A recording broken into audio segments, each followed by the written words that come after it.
The GIMPO-HANEDA route will reopen next Wednesday. Flights to and from these two airports in Korea and Japan have been suspended for 2 years and 3 months due to the pandemic.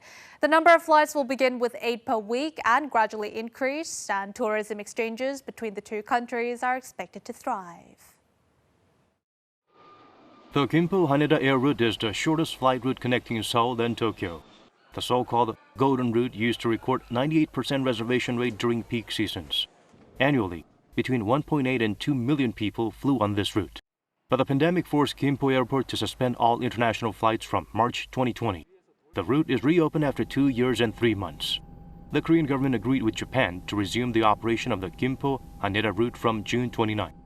4 carriers with traffic right of this route, Korean Air, Asian Airlines, Japan Airlines, and all Nippon Airways, will each operate 2 flights a week, totaling 8 flights per week. Flights have been reduced to a mere 1/10 of the pre-pandemic level. There were 84 regular services per week in 2019. According to the government, the number of flights will be gradually increased starting next month, depending on the demand and airliners' preparations. President Yoon Suk-yeol had pushed for the reopening of this route as part of the first steps in restoring Seoul-Tokyo ties.